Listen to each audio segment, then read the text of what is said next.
The streets of Lagos were cruel teachers. From dawn to dusk, Ella, called Stella by the few who bothered to say her name, moved between the cracked pavements of Mile 12, steering her frail mother away from traffic, ignoring the curses spat at her like stones. "Dirty thing! Madwoman's child!" market women hissed. She did not answer. Words had no teeth compared to hunger. Her mother, Abani, drifted between lucidity and madness. Sometimes she hummed lullabies of lost kingdoms, calling Stella princess. Other times she clawed at invisible demons. Stella's life was one long vigil, guarding, begging without begging, scavenging what could keep them alive. Yet beneath her grime and weariness, her eyes carried a fire. She could count faster than traders, memorize faces, repeat sermons after one hearing. The city mocked her as gutter child, but her mind refused to bow. That night, after calming her mother from a violent episode, she whispered into the Lagos night sky, "Why give me this brain if I cannot use it?" Her whispered prayer disappeared into the horns and engines, but the city seemed to answer with a question. What if your gift is your weapon? Not everyone in Lagos was cruel. Auntie Vinda, a food vendor with a booming laugh, noticed the sharp-eyed child who always lingered near her stall, yet never stole. One evening, instead of chasing her, Vinda extended a plate of steaming jollof. "Eat my pecan. Tomorrow, wash plates for me, I beg, eh?" It became a rhythm. Stella scrubbed pots, swept floors, carried basins. Vinda paid not with naira, but with dignity, soap, notebooks, and finally, a faded school uniform. "You go school now. You be too smart for these streets." For the first time, Stella walked through a school gate, her mother's lullabies echoing behind her. The dusty classroom laughed at her bare feet, but when the teacher posed a problem, Stella's hand shot up. She solved it before the chalk stopped squeaking. A murmur spread. This gutter girl could outthink them all. For months she rose higher, her notebooks filled with furious, hungry handwriting. She had found a ladder. But ladders shake, and sometimes those holding them let go. Vinda's joy became Stella's anchor, but joy is fragile. One morning, Vinda called her close, tears hidden under forced smiles. "My papers don't come. I dey go London." Stella's heart dropped. She clutched her wrapper, whispering, "Don't leave me." But destiny does not wait. Days later, the school demanded unpaid fees. Linda's small contributions had been the only thing keeping her there. Without them, the gates slammed shut. "Don't disgrace yourself," the headmaster sneered as she lingered outside. Her classmates laughed, her notes ruined by rain as she sat hopeless at the fence. Even Linda's food stand was gone, taken by a new owner who spat, "Street rats don't belong here." She returned to the gutters, holding her mother as traffic roared past. But at night, by the broken mirror propped against a wall, she quizzed herself on fractions, whispering answers into the darkness. The city might strip her of shoes, food, and classrooms, but it could not strip her of her mind. And deep inside, she vowed, "If no one opens the gate for me, I will climb the wall myself." Rain turned Lagos' tin roofs into drums the week Stella began her second school, the city itself. She mapped a route of learning the way traders map profit. King's Road at dawn, St. Mary's by mid-morning, a Polytechnic wall by noon. She learned to become shadow, toes light, breath thin, eyes taking everything. From a hedge, she repeated verbs. From a cracked fence, she solved equations with a stick on the dirt. Guards chased her with batons. Boys lobbed pebbles and names. She did not answer. She was busy translating the world into lessons. On a Thursday, a chalkboard glowed with fractions. The teacher's words spilled beyond the window. Stella closed her eyes and rehearsed the logic like rosary beads. When the bell rang, she slipped away and bought pure water from a woman with wrists like bangles, then carried the tray through traffic to feed Abani. The coins cut her palm, the tray's weight bent her spine, but in her head, numbers danced, neat and obedient. She smiled at a gutter rainbow of oil and rain. If heaven had gates, she thought, they would open for those who refused to stop knocking. That evening, after calming her mother's fear that unseen policemen were hiding in the clouds, she brushed mud from a torn page and wrote in tidy block letters, "I am not a curse. I am in a classroom." Then she slept with the city's sirens singing to her, a lullaby with teeth. King's Road was less a school than a rumor in the city's mouth. Glass buildings, silky uniforms, corridors that smelled like new paper. Its wall dared the poor to try. Stella found a flaw, a drainage gap half clogged by plastic sachets and leaves. She slid through at dawn, belly to soil, and lay under a vast mango tree whose fruit hung like suns. From there, she watched a literature class. The girls' shoes clicked like punctuation. One girl didn't click at all. Monica Alu sat upright in a sea-green uniform, her face a graceful mask of confusion. She mouthed words and lost them, stared at numbers until they turned into handcuffs. When class ended, the girl remained, shoulders bowed. Stella's meant to leave unnoticed, but a mango knocked free by the wind thumped the ground.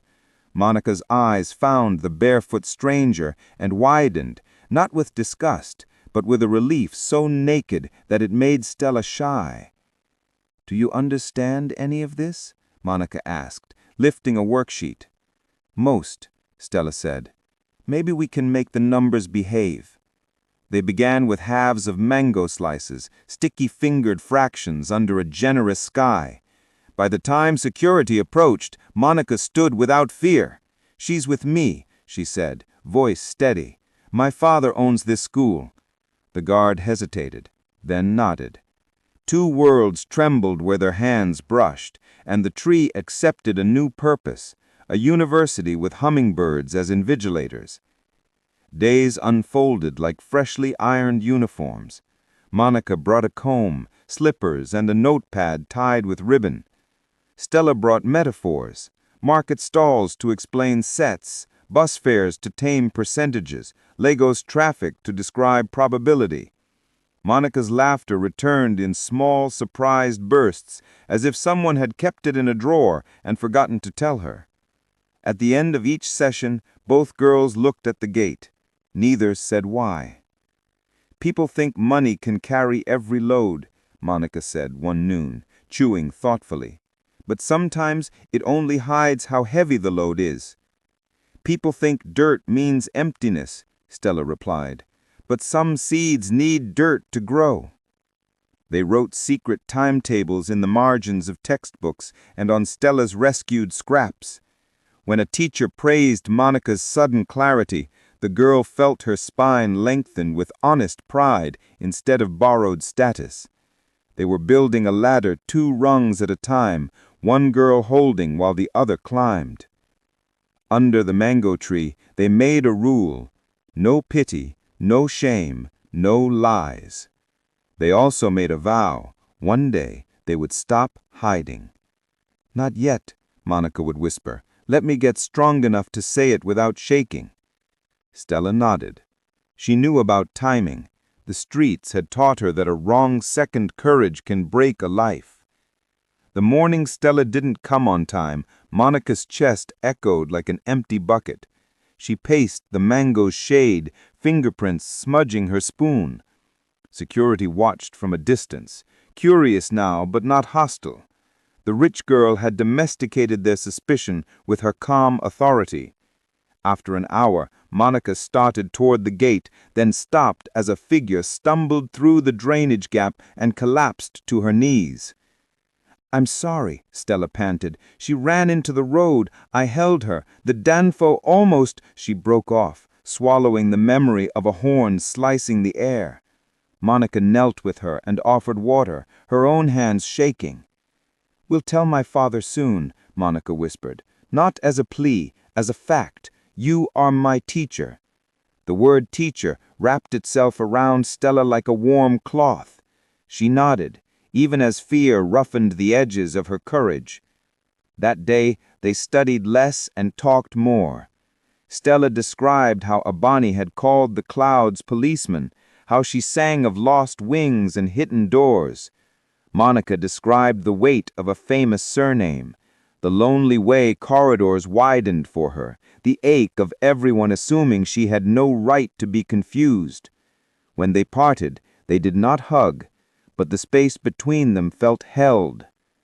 The day power arrived. It came on soft tires and deep tint. Black SUVs shouldered through the school drive at noon, and the campus stiffened as if a cold wind had entered. Staff straightened clipboards. Students rearranged their faces. Monica stood under the mango tree with 2 spoons in her lunchbox, the second an open secret with a shining handle. Chief Alu was a rumor made flesh, broad-shouldered, crisp in a white agbada that glowed even in shade.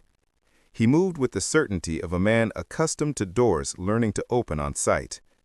He followed the line of his daughter's gaze and found the barefoot girl, dirt on her calves, intelligence in her eyes. "Who are you?" he asked, voice clean as glass. Security hovered. Silence crowded the leaves. Monica inhaled. "Daddy, this is Stella. She teaches me. That's why my grades climbed, because she explains what money cannot buy." Stella's throat worked. She did not lower her eyes. "My mother is sick in the head. I was sent away for fees I could not pay. I come to the fence to learn." She waited for the blow. Ridicule, police, dismissal. Chief Alu looked at their interlaced fingers around the lunchbox and saw a bridge he had not ordered built. Something in his sternness tilted. "Where is your mother?" he asked. "Take me." Power looks different when it leaves its tiled floors. The convoy slid through markets that smelled of pepper and rain. Women paused mid-haggle. Boys chased the cars like dogs chasing thunder. Stella walked ahead, heart wobbling against her ribs. Monica remained beside her father, jaw set, as if braced to become a shield if needed. They found Abani by a wall scribbled with half curses, half prayers. She sang a lullaby to the traffic, clapping a rhythm only she heard. When she saw strangers, she flinched under the dirty wrapper. Chief Alu did the unexpected. He knelt. The man who owned corridors crouched in the dust, extending a hand as if to a queen. "Mama," he said gently, "I am a good man coming with help." Abani eyed him, then peered past to Stella. She told the chief, "I left my wings in your car." "In my car," he agreed softly. "We will go and collect them." He straightened, issuing a command that changed 3 lives. "Call Dr. Ashley. No public ward. Full care. Today." Stella did not cry. Her tears were disciplined soldiers, trained to wait for privacy. But something unclenched at the base of her neck, and the air entered her lungs as if it too had been granted permission. Many rich men gesture, fewer deliver. By evening, Dr. Ashley had a bed waiting, a team briefed, and a list of medications that sounded like new languages. Chief Alu signed papers no one dared misplace. He turned to Stella in the hospital corridor and said the sentence that broke the dam. "From today, you are not a homeless girl. You have a father now." The corridor blurred. Monica's hand found Stella's wrist and steadied it. Nurses averted their eyes to give dignity to the tremor in the child's mouth.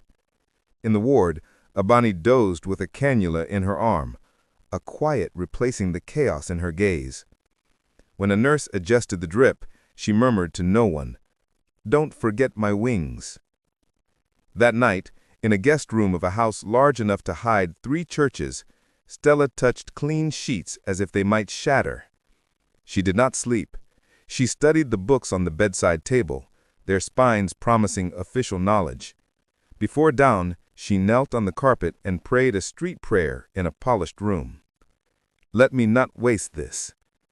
The front gate had always looked like judgment. Now it looked like a mouth learning to say her name right. In a new uniform that sat on her shoulders like a blessing, Stella walked beside Monica through Kings Road main entrance. Whispering rose and fell like wind in raffia. Some faces softened, some tightened. None mattered as much as the principal's.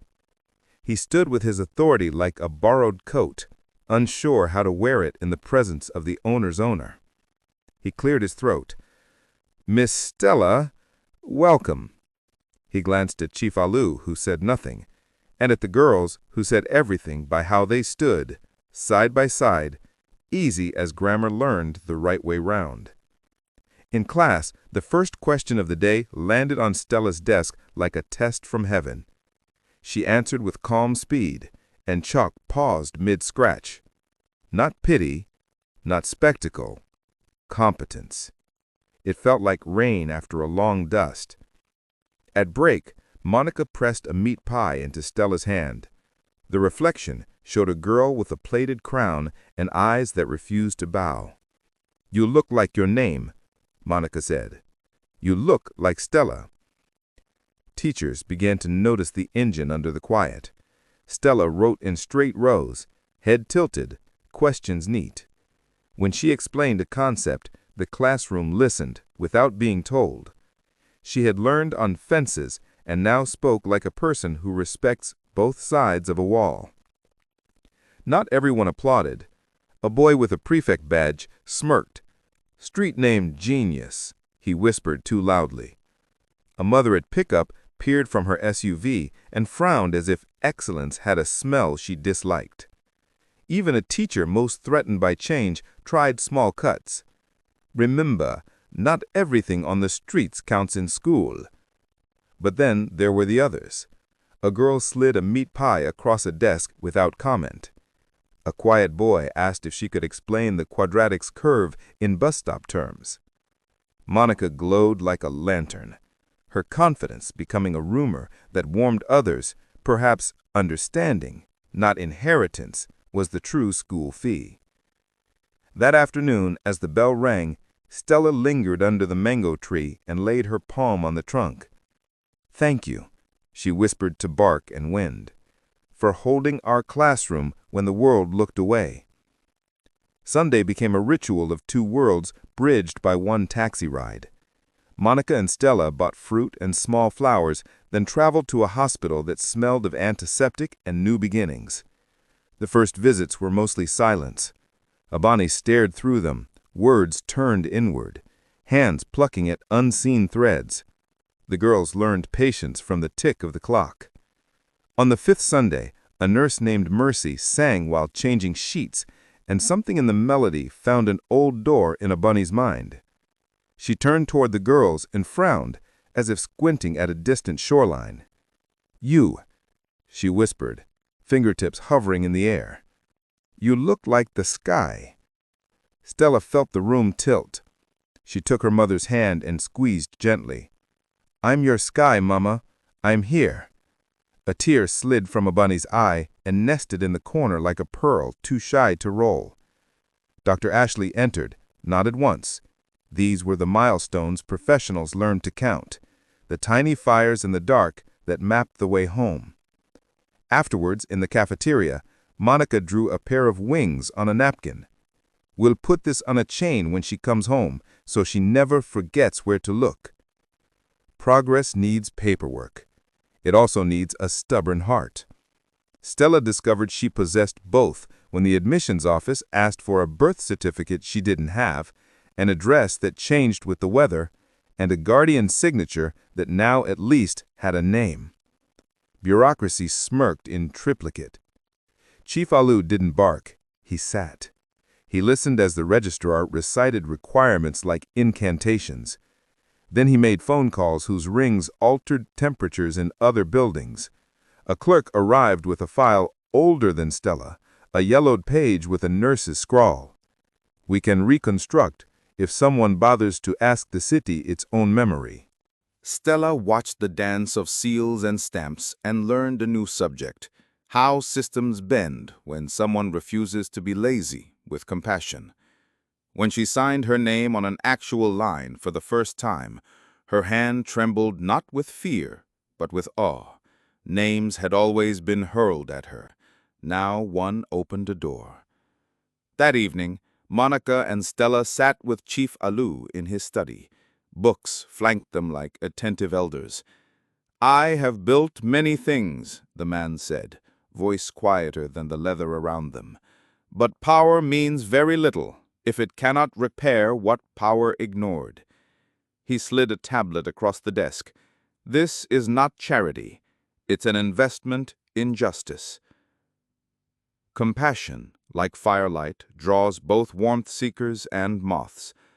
A groundsman snapped a picture of the two girls laughing under the mango tree, Stella's bare ankles peeking beneath a uniform hem, Jessica mid-giggle, mango slices on a napkin like medals.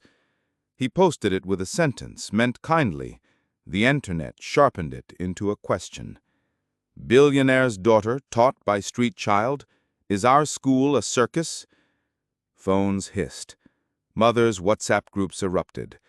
A radio show invited callers to weigh in on merit, optics, and the dangers of blurring gates. By afternoon, journalists camped outside Queenscrest like hunters who had scented inconsistent flesh. Staff fidgeted. Students chose sides. The mango tree, wise as old gods, held still. Chief Alu did not hide. He called a gathering in the assembly hall. Lights pooled on polished floors. Microphones blinked like small, obedient stars. He stepped up, Monica on one side, Stella on the other, and said, "If you fear excellence because it comes barefoot, your fear is the thing that needs shoes." The hall inhaled. "This school will not teach the lie that pedigree outruns talent. We will teach the truth that education is a ladder. And today we add rungs." The photo's heat became a beacon. The story pivoted from scandal to standard. Parents who grumbled found themselves embarrassed by their own children's admiration. And under the tree, the lessons continued, now with shade that felt like blessing rather than hiding. In the quiet that follows public bravery comes private weather.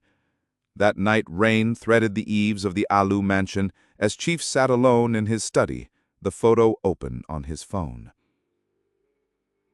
He zoomed in on Stella's eyes and saw, reflected in their steadiness, the boy he had once been, a scholarship kid in an ill-fitting blazer, pretending not to hear the slurs wrapped in jokes. He thought of donors who might dislike the direction of his stance, of board members who counted optics like coins. Then he thought of his daughter's laughter returned to her, of a hospital bed where a woman clutched at returning light, of the word father spoken to him by a child whose life had been a long corridor of locked doors. When the storm rolled over the lagoon, he found his choice easy. He drafted new scholarship policies, endowments named not after him, but after verbs. Learn, mend, build, belong. By morning, the school had a new spine. Those who wished to break it would have to push against more than one man. Dr. Ashley believed in celebrations scaled to the soul's strength. On discharge day, she arranged a small ceremony in a room with paper cranes dangling from the ceiling. The girls arrived with flowers and the pendant Jessica had promised, a tiny silver wing on a delicate chain. Abani stood in a soft dress, hair brushed, eyes clearer than any day the girls could remember. "They kept my wing safe," she said, touching the pendant as if it might sing. She looked at Stella, and this time recognition did not flicker and flee. It landed quiet and sure. "You came home with the sky." Outside, the city balanced its thunder and its grace.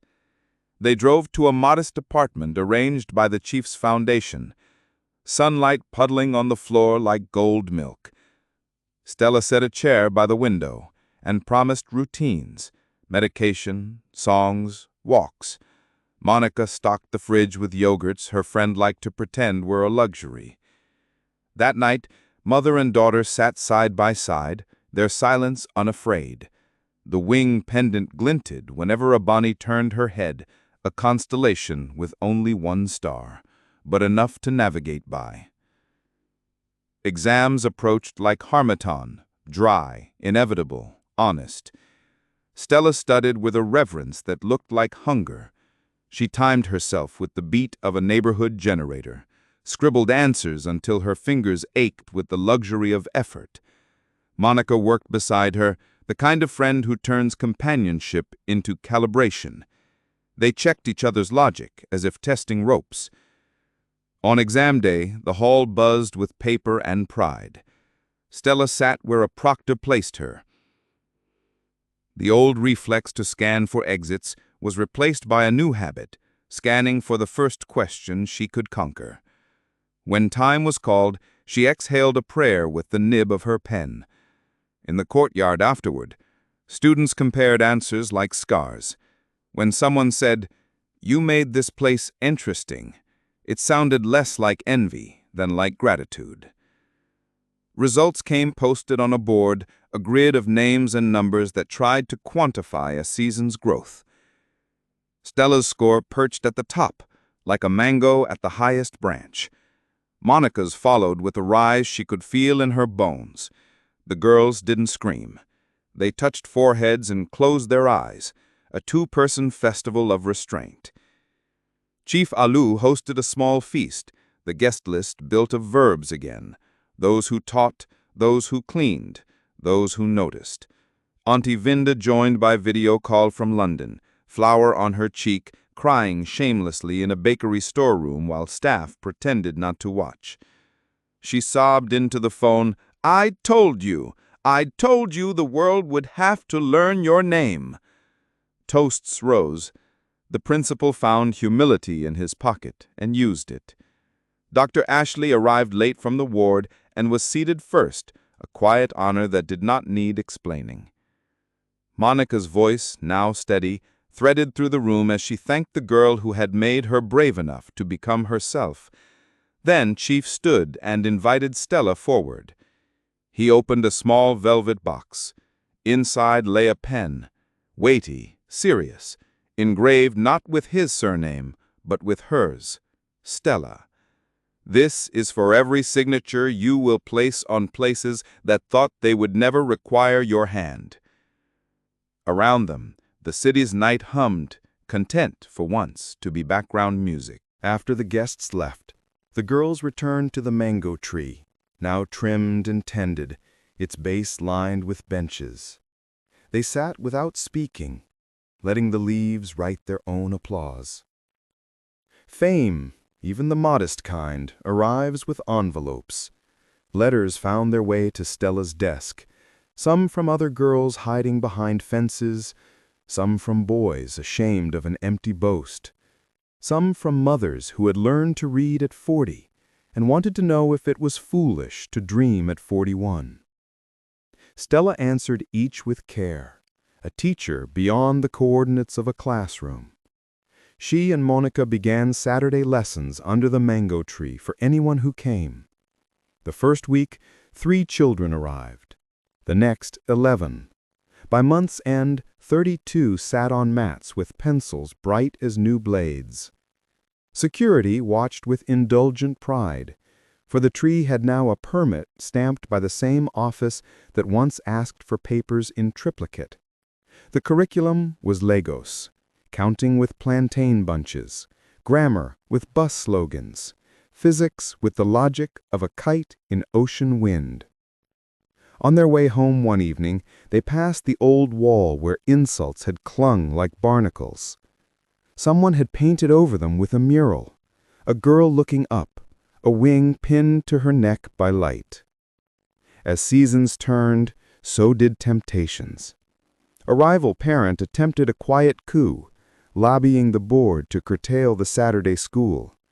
Mission drift, he said, in air-conditioned tones. Security risk. He brought a petition with signatures that smelled of money and a smile that smelled of politics. Chief Alu invited him to the tree at noon.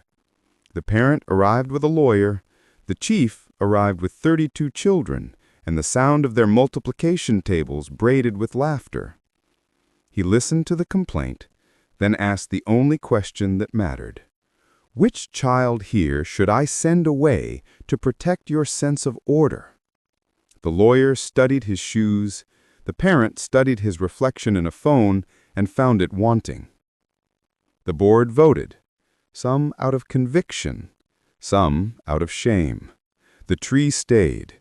The parent's son began Saturday lessons in secret. On his third week, he solved a riddle, then looked at Stella as if someone had returned him to himself. Healing is not a straight road. It loops and doubles like a market alley. One dusk, Abani suffered a relapse, voices rising, hands fluttering like trapped birds. Stella's fear returned so fast it tasted metallic. She called Dr. Ashley, who adjusted medications and taught them a breathing trick named after a river. Monica slept on their couch that night, the pendant's wing glinting in the low light as if reminding the room where north was. They weathered the storm. In the morning, Abani asked for pap and told a joke so old it became new again. Stella laughed until she hiccuped, relief washing her like first rain. She learned to accept that love is a craft as much as a feeling, a craft of pills counted, appointments kept, lullabies sung even when your throat aches from holding back tears. I do not want to be a burden, Abani murmured once, lucid and ashamed. You are the reason my name means something. Burdens break you. You made me. When the new library opened at King's Road, sunlight fell inside like a blessing, choosing where to sit. The sign above the door was simple, the Mango Room. Below it, in smaller letters, dedicated to every hand that knocked on a gate and every hand that learned to open one. Pictures lined a wall, students from Saturday classes, their first books held like passports. Monica organized the shelves with obsessive joy, resisting the urge to live there. Stella created a small corner for letters, a place where questions could wait safely until someone reached them. On opening week, they hosted a reading, stories from Lagos, stories from the continent, stories that insist the poor are complex, not props. At the end, a small girl asked, "Can a person be both sky and ground?" Stella bent to her height. "Yes," she said. "You can be the thing that holds others up and the thing that shows them how high they can look." Years would add more chapters, but the vow belonged to the present. One quiet evening, the girls returned to the mango tree, now circled by a low white fence and a plaque that said simply, "Here, friendship taught power its true work." The campus had grown used to seeing them together, two sisters by choice, excellence soft around them like evening light. They laid out exercise books, marked problems, and planned the next term's Saturday sessions. Monica leaned back and watched bats begin their shift. "Do you ever miss the person you had to be?" she asked softly. "I carry her. She's my proof." She turned to the tree and placed her palm, as she had on the first day she wore a uniform. "I won't waste this," she said aloud, letting the leaves witness her promise. "Not the chance, not the love, not the lesson." Somewhere in the city, a mother touched a small wing at her throat and smiled without knowing why. Somewhere else, a clerk stamped a scholarship form with unusual care. And above, beyond even the brave reach of the mango, the sky kept opening, patient, generous, teaching for free.